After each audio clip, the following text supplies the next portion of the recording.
So who's he and where's he from? He was a famous architect, born in Liverpool and studied and worked in Manchester. Some of his most famous works include the Natural History Museum in London and the Manchester Town Hall. When you think Gothic Victorian architecture, you might be thinking of Alfred Waterhouse.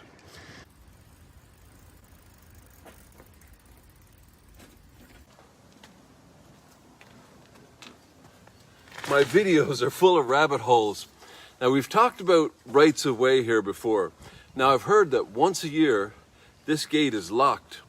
And it's apparently some kind of loophole in the law that prevents this little passageway from becoming a right of way. Leave a comment if you know more. I haven't looked into it yet.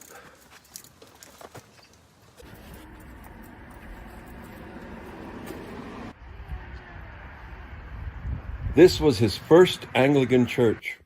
There were strict rules on how these churches must be built. You know, the nave had to be such a length and the pulpit such a height and such a position. He towed the line here at St. John's as a young architect. Later in life, as a famous architect, he could ignore them, like he did in his last church. Samuel Brooks, the founder of this neighborhood and kind of the inventor of this new suburb idea, hired him because he was making waves with designing the Manchester Assize Court and the Strange Ways Prison in Manchester. Waterhouse didn't like the colorful stained glass in his new church, but I do. This place sums up the whole rabbit hole of thoughts and tangents that this video has taken me on. Now, I had to stop for this. It's not often you see one of these. What a beauty. In such incredible condition.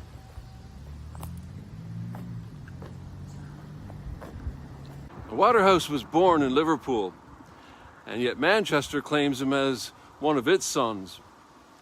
So where are you from? A lot of people in this town don't like to identify as being from Greater Manchester and say, I'm from Cheshire, always have been, always will be. And I often chide them with my tongue firmly planted in my cheek and say, don't you mean the Kingdom of Mercia or the Roman Empire? For this town was those things too. Now, don't get me wrong, I get it, I totally get it. I'll always be a Newfoundlander. It's like those Facebook posts about which decade had the best music. And of course, you're just going to pick the music of your youth, whatever decade that may be. This church is all those things. It's a place where you can have the happiest day of your life when you christen your child, or the saddest when you bury a loved one. The place with the most beautiful windows that Waterhouse hated. And what does it all mean? I saw this movie once. I can't remember the name of it. It wasn't very good. But one line in the movie stuck with me. The bad guys were coming, and one of the characters was trying to get this woman to leave the village. And she refused. It was her home and her land, and she loved her land. And the character tells her she must leave the village or she's going to die. And the line that stuck with me was, she said to her, you love the land, but the land does not love you back.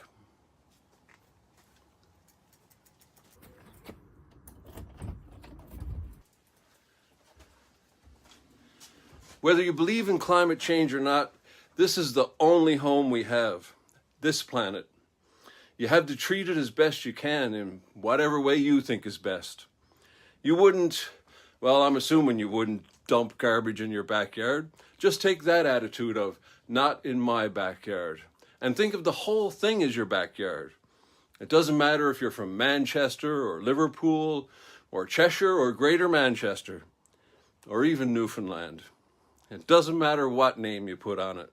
Every person, alive or dead, everyone you've ever heard of or was yet to be, is in this photo, with the exception of Michael Collins, the astronaut who took this photo.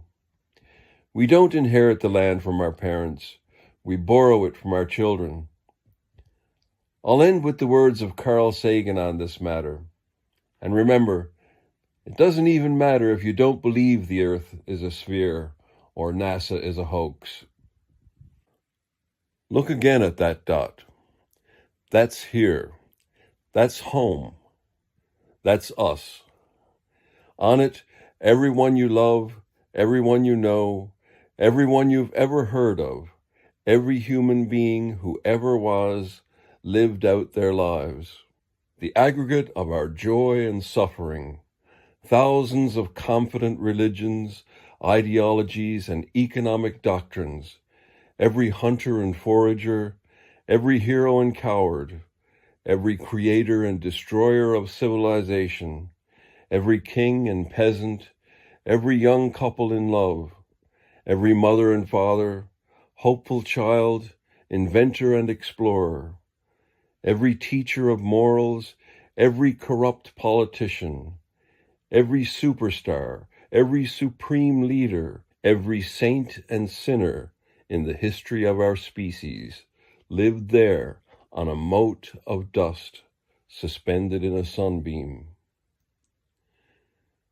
The Earth is a very small stage in a vast cosmic arena. Think of the endless cruelties visited by its inhabitants on one corner of this pixel, on the scarcely distinguishable inhabitants of some other corner. How frequent their misunderstandings, how eager they are to kill one another, how fervent their hatreds. Think of the rivers of blood spilled by all those generals and emperors so that, in glory and triumph, they could become the momentary masters of a fraction of a dot. Our posturings, our imagined self-importance, the delusion that we have some privileged position in the universe, are challenged by this point of pale light. Our planet is a lonely speck in the great enveloping cosmic dark. In our obscurity, in all this vastness, there is no hint that help will come from elsewhere to save us from ourselves. The Earth is the only world known so far to harbor life.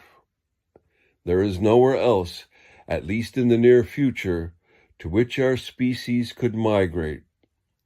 Visit, yes. Settle, not yet.